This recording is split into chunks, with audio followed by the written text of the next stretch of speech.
ان الحمد للہ وحدہ والصلاة والسلام علی من لا نبی بعدہ۔ آج ہم اللہ تعالیٰ کی توفیق سے 5ویں پارے کا خلاصہ جو ہے وہ بیان فرمائیں گے۔ اللہ تبارک و تعالیٰ نے اس پارے کے اندر جو ہے وہ سورۃ النساء جو ہے وہ نازل فرمائی ہوئی ہے۔ تو سورہ نساء کے اندر، نساء کا مطلب ہوتا ہے عورت، اس کے اندر جو ہے وہ عورتوں کے متعلق کافی سارے احکام بیان ہوئے ہیں، ان کے نکاح اور طلاق کے متعلقہ بیان ہوئے ہیں اور کچھ جو ہے وہ پند و نصیحت بھی ہیں، نصیحتیں ہیں مسلمانوں کے لیے، جیسے اللہ تبارک تعالیٰ نے فرمایا یا ایھا الذین آمنوا لا تأکلوا اموالکم بینکم بالباطل، اے ایمان والو آپس میں ایک دوسرے کا مال باطل طریقوں سے نہ کھاؤ، الا ان تکون تجارتا عن تراض منکم، مگر یہ کہ تجارت کے ذریعے کہ تم ایک دوسرے کے ساتھ راضی خوشی جو ہے وہ ایک دوسرے سے تجارت کر لو۔ اور اسی طرح فرمایا کہ وَلَا تَقْتُلُوا أَنفُسَكُمْ، ایک دوسرے کو قتل نہ کرو، کسی جان کو ناحق قتل نہ کرو۔ اور اسی طرح فرمایا ان تجتنبوا کبائر ما تنہون عنہ نکفر عنکم سیئاتکم وندخلکم مدخلا کریما، اگر تم کبیرہ گناہوں سے بچے رہو گے تو ہم تمہاری چھوٹی غلطیاں کوتاہیاں جو ہے وہ معاف کر دیں گے اور تمہیں عزت کی جگہ میں داخل کریں گے، یعنی جنت کے اندر۔ اور اسی طرح سے اس سورہ مبارکہ میں اللہ رب العالمین نے فرمایا کہ وَاعْبُدُوا اللَّهَ وَلَا تُشْرِكُوا بِهِ شَيْئًا، اللہ تعالیٰ کی عبادت کرو، اس کے ساتھ کسی کو شریک نہ ٹھہراؤ۔ وَبِالْوَالِدَيْنِ إِحْسَانًا، اور والدین کے ساتھ اچھا سلوک کرو، نیکی کرو، احسان کرو۔ وَبِذِي الْقُرْبَىٰ، اور اپنے قریبی رشتہ داروں کے ساتھ اچھا سلوک کرو۔ وَالْيَتَامَىٰ، اور یتیموں کے ساتھ۔ وَالْمَسَاکِین، اور مسکینوں کے ساتھ۔ وَالْجَارِ ذِي الْقُرْبَىٰ، اور قریبی جو رشتہ دار ہیں، یعنی ہمسائے، رشتہ دار بھی ہوں اور ہمسائے بھی ہوں۔ والجار الجنوبی، اور جو یعنی کہ دوسرے قریبی جو ہمسائے ہیں، یعنی ساتھ گھر والے۔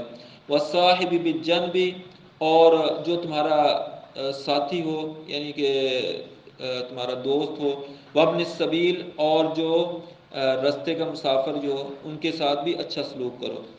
اسی طرح سے اللہ تبارک و تعالیٰ نے اس سورہ مبارکہ میں ارشاد فرمایا کہ یا ایھا الذین آمنوا لا تقربوا الصلاۃ وانتم سکارى، جب تم نشے کی حالت میں ہو تو نماز کے قریب نہ جاؤ۔ تو نشے سے یعنی کہ منع فرما دیا ایک طرح سے، کیونکہ نشے کی حالت میں ہوگا بندہ تو وہ نماز نہیں پڑھ سکے گا، اللہ کے ذکر سے روکے گی، تو اللہ کے ذکر سے روکنے والی چیزیں جائز نہیں ہیں۔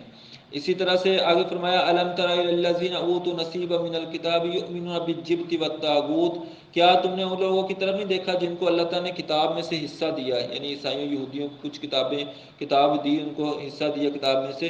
یؤمنون بالجبت والطاغوت، اب وہ جبت اور طاغوت پر ایمان لاتے ہیں۔ جبت کا کیا معنی ہوتا ہے؟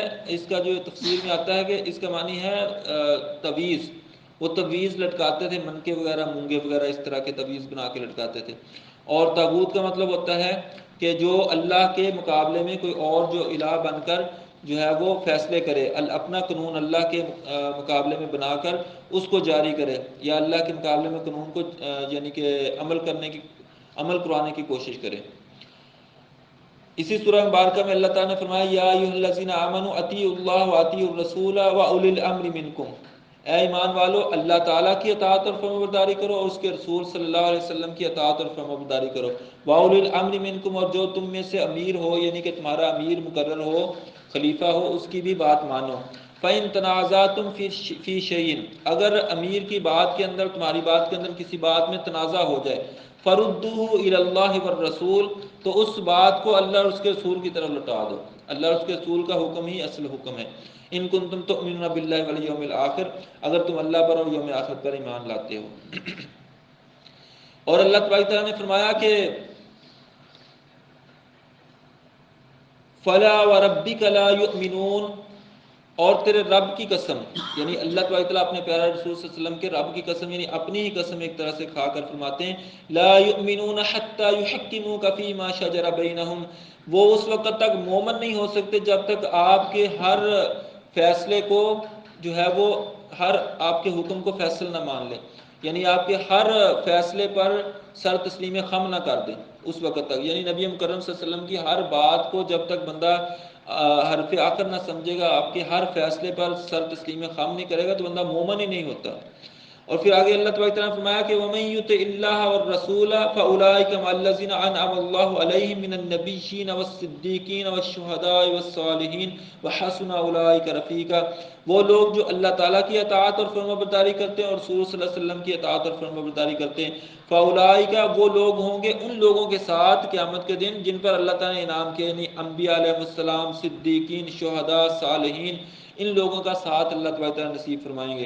اللہ تعالیٰ ہمیں بھی ان لوگوں کا ساتھ نصیب فرمائے اور ان کے ساتھ جو ہے وہ ہمارا حشر فرمائے۔ پھر آگے اللہ تبارک تعالیٰ نے فرمایا کہ قتال یعنی جہاد کے بارے میں اللہ تبارک تعالیٰ نے جو ہے وہ ارشاد فرمایا، اور فرمایا الذین آمنوا یقاتلون فی سبیل اللہ، جو ایمان والے ہیں وہ اللہ کی راہ میں لڑتے ہیں، والذین کفروا یقاتلون فی سبیل الطاغوت، اور جو کافر ہیں وہ طاغوت کی راہ میں لڑتے ہیں۔ طاغوت میں نے ابھی بتایا جو اللہ کے مقابلے میں الہ بنے اور اپنی عبادت کروائے یا اپنے حکم کو جاری کروائے۔ فقاتلوا اولیاء الشیطان، ایسے شیطانوں کے خلاف جو ہے وہ تم قتال کرو، لڑائی کرو۔ ان کید الشیطان کان ضعیفا، بے شک شیطان کا داؤ پیچ جو ہے نا وہ کمزور ہے۔ تو اسی طرح اور اللہ تبارک تعالیٰ نے جہاد کے حوالے سے اور جو ہے وہ ہجرت کے حوالے سے اس سورہ مبارکہ میں بیان فرمایا، اور ہجرت کے بارے میں فرمایا وَمَن يُحَاجِرْ فِي سَبِيلِ اللَّهِ يَجِدْ فِي الْأَرْضِ مَرَاغَمًا كَثِيرًا وَسَعًا، جو کوئی اللہ کی راہ میں ہجرت کرے گا تو اللہ تعالیٰ اسے بہت زیادہ وسعت اور بہت زیادہ یعنی کہ دنیاوی آسائشیں عطا فرمائیں گے اور آخرت میں بھی اجر عطا فرمائیں گے۔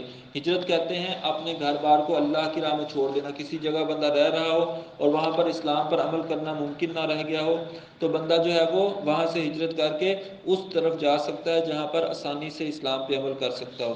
تو اس کے لیے بہت سی مشکلات کا سامنا کرنا پڑتا ہے، تو اللہ تعالیٰ اس کے لیے بہت بڑا اجر بھی اللہ تعالیٰ نے ارشاد فرمایا۔